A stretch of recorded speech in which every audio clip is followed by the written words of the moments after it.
샬롬, 이동춘 목사입니다. 오늘도 여러분의 삶이 주님의 평안으로 가득하시길 기원하며 하나님의 말씀을 나누겠습니다.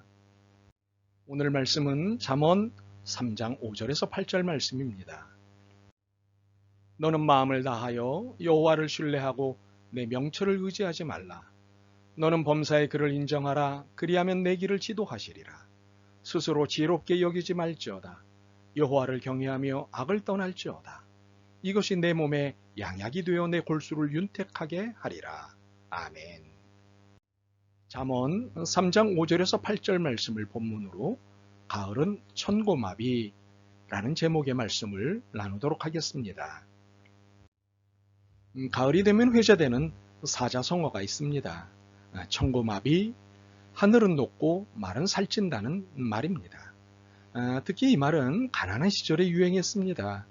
가을은 먹을 것을 기대할 수 있는 계절이었기 때문이지요. 그러다가 좀 풍족해진 시절에는 마음도 살찌우자는 의미로 사용되고 있습니다. 오늘 저는 여러분에게 단순한 천고마비를 넘어서는 말씀을 나누고자 합니다. 즉, 천고마비를 천고마비로 읽게 하려고 합니다. 하늘천, 곰곰이 생각할 고, 갈마, 그리고 모방할비, 하늘의 말씀을 묵상하며 마음을 갈고 닦아 그 말씀을 따른다는 의미로의 천고마비를 읽게 하려고 합니다. 이 풍요의 계절에 들녘의 열매에만 마음을 두지 말고 영혼의 열매에도 마음을 두자는 의도이지요. 오늘의 말씀을 나누기 위해 우리의 정체성 확인을 할 필요가 있습니다. 우리는 누구입니까? 그리스도인입니다. 그리스도인은 무엇입니까? 우리의 주제에 맞추자면 그리스도인은 천명의 사람입니다. 하늘의 명령에 따라 살고 하늘의 명령에 따라 죽기로 결심한 사람입니다. 또한 하늘의 뜻에 의해 살기도 하고 죽기도 하는 사람입니다. 하늘의 명령 그리고 하늘의 뜻이란 하나님의 말씀입니다. 오늘의 말씀은 이렇게 하나님의 말씀에 전적으로 의지해 사는 사람에게 주시는 축복의 말씀입니다.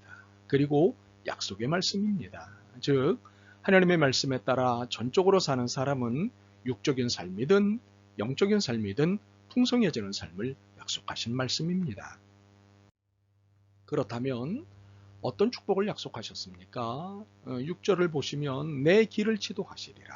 표준세번역으로 다시 읽어드리면 내가 가는 길을 곱게 하실 것이다. 그리고 8절입니다. 내 몸에 양약이 되어 내 골수를 윤택하게 하리라.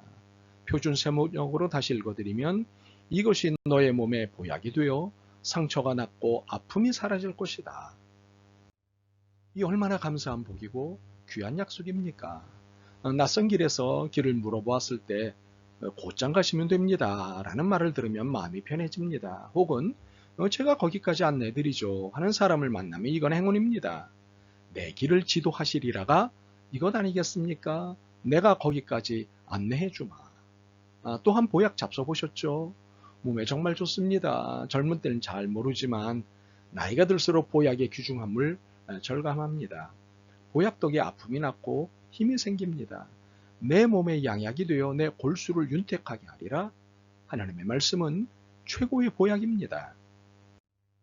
오늘의 말씀에서 하나님이 약속하신 복은 두 가지입니다. 하나는 인생길을 이끌어 주시겠다는 약속입니다. 또 하나는 인생의 상처를 보듬어 주시겠다는 약속입니다. 세상에 이거면 다 되는 것 아니겠습니까?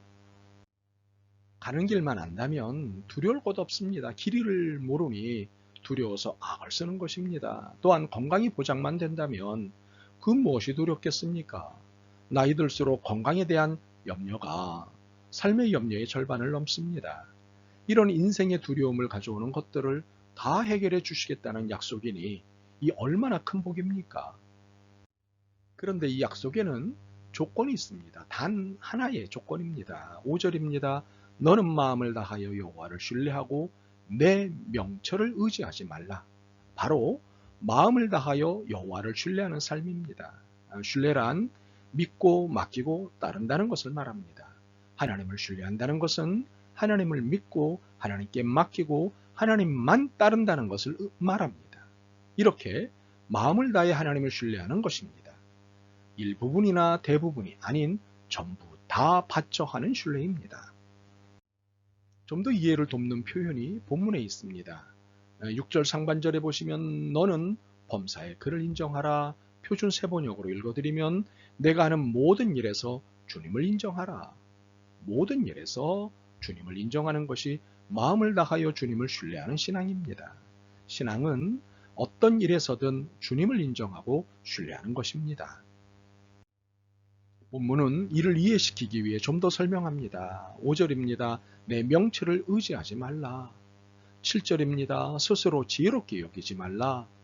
주님을 인정하고 신뢰한다는 것은 자신의 명철, 자신의 지혜를 의지하지 않는 것입니다. 이렇게 자신의 명철과 지혜를 따를 자가 없다는 생각하에 인생을 사는 것, 이것을 본문은 가차없이 악이라고 규정합니다. 스스로 지혜롭게 여기지 말지어다. 여호와를 경외하며 악에서 떠날지어다. 7절 말씀이 그렇습니다. 여호와를 경외하는 것과 스스로 지혜롭게 여기는 것은 병존할 수 없습니다. 그래서 스스로 지혜롭게 여기는 것이 악이 됩니다. 우리는 악을 헌법을 포함한 각종 법, 심지어 관습법을 어기는 것으로 이해합니다. 그러나 악은 하나님을 경외하지 않는 것에서부터 시작됩니다. 그리고 하나님을 경외하지 않는 것이 최고의 악입니다. 결국 악은 하나님을 경외하지 않는 일체의 행위를 말합니다. 그중 대표적인 것이 교만인데, 교만은 스스로 지혜롭게 여기고 자신의 명철을 의지하는 행위입니다. 물론 교만한데 하나님을 경외하는 척할 수도 있습니다. 믿음을 빙자한 자기 성취가 대표적입니다. 이해를 돕기 위해 만들어낸 이야기 좀 하겠습니다. 한 청년이 목사에게 상담을 하러 왔습니다. 목사님, 저는 지금 너무 억울합니다. 왜요?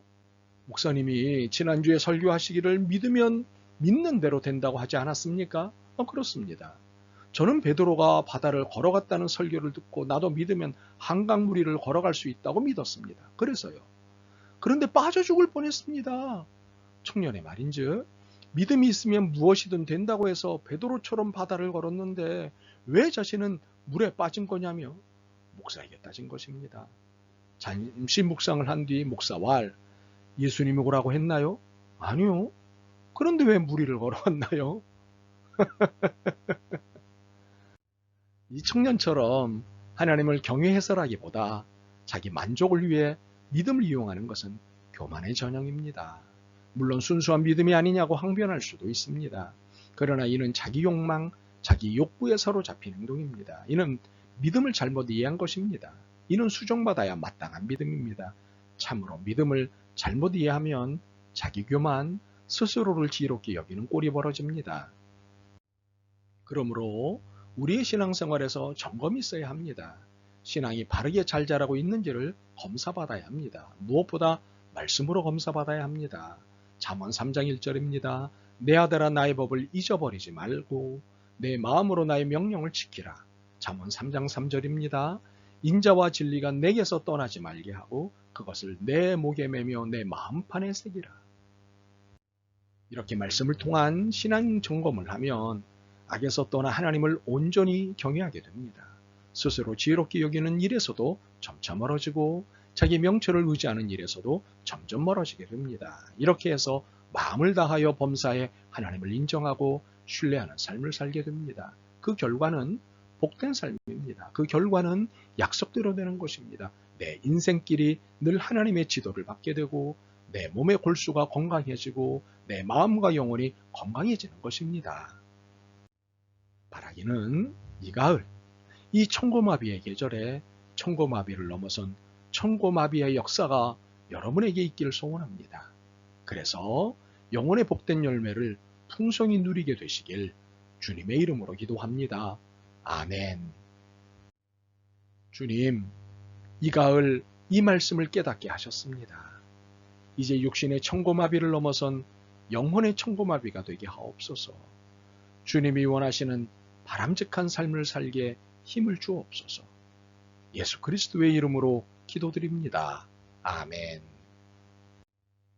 오늘도 여러분의 믿음과 삶을 응원합니다. 사랑합니다.